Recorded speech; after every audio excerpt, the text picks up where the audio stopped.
पुरुष, जिन्होंने इंसानियत की मिसाल कायम की, जिन्होंने इंसानियत की मिसाल कायम की। वे न सिर्फ दलितों के बल्कि शोषितों के, पीड़ितों के, महिलाओं के एवं सभी वर्गों के लिए एक उम्मीद की किरण थे।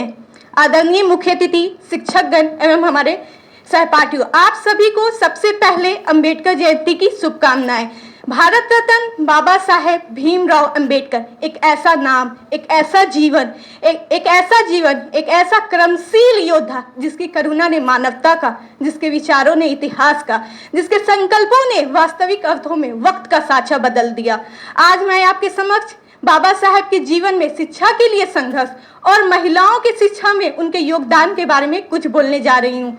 बाबा साहेब भीमराव अंबेडकर का प्रारंभिक जीवन और शिक्षा संघर्षपूर्ण रहा। उन्हें छुआछूत, ऊंच नीच, भेदभाव का बचपन से ही सामना करना पड़ा, लेकिन उन्होंने हार नहीं मानी एवं उन्हें अपने ही सहपाठियों और समाज के तिरस्कार का सामना करना पड़ा, लेकिन उन्होंने अपनी सच्ची लगन और लक्ष्य मजबूत हो तो उन्होंने पूरे दुनिया पर फतेह किया। एक वक्त ऐसा था जब उन्हें उनके विद्यालय में, उन्हें उनके कक्ष में बैठने नहीं दिया जाता था, लेकिन आज उन्हें पूरे विश्व में एक महान पुरुष के रूप में देखा जाता है। उन्होंने शिक्षा को एक ऐसा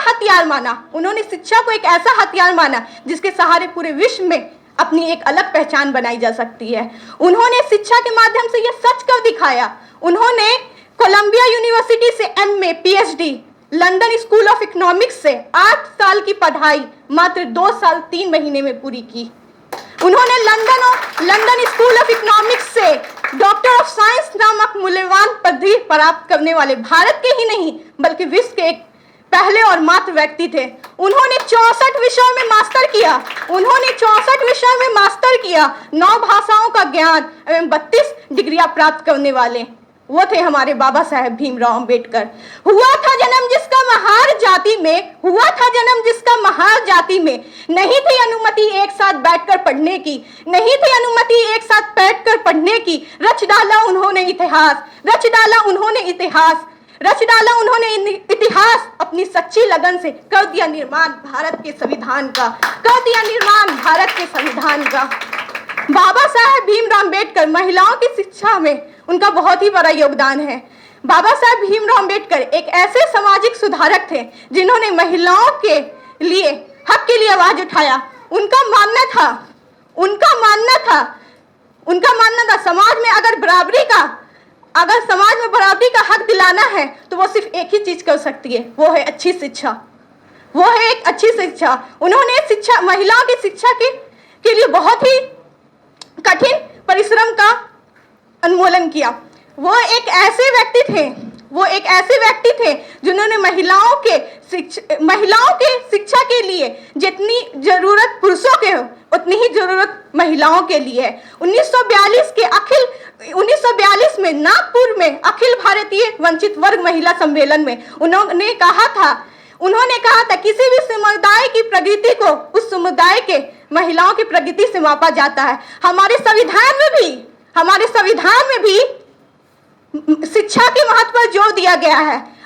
अनुच्छेद 21 का के तहत 6 से 14 वर्ष के सभी बच्चों को निःशुल्क सुविधा दी जाएगी, चाहे वो बालक हो या बालिका, सभी को समान शिक्षा दी जाएगी। उनके साथ किसी भी तरह का लिंग, जन्म, धर्म आधार पर किसी तरीके का भेदभाव नहीं किया जाएगा। बाबा साहेब की देन है कि महिलाओं के लिए उन्होंने आरक्षण का प्रावधान, मताधिकार का प्रावधान, प्रस्तुति अवकाल, मैटरनल लीव और हिंदू कोड बिल में महिलाओं के लिए समान संपत्ति का अधिकार का प्रावधान किया।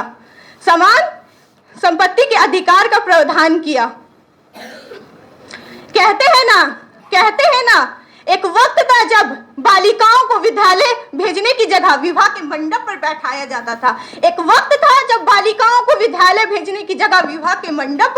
जाता था। लेकिन आज वह दौर है जब महिलाएं पुरुषों से कदम मिलाकर अपने सपनों को पूरा कर रही हैं।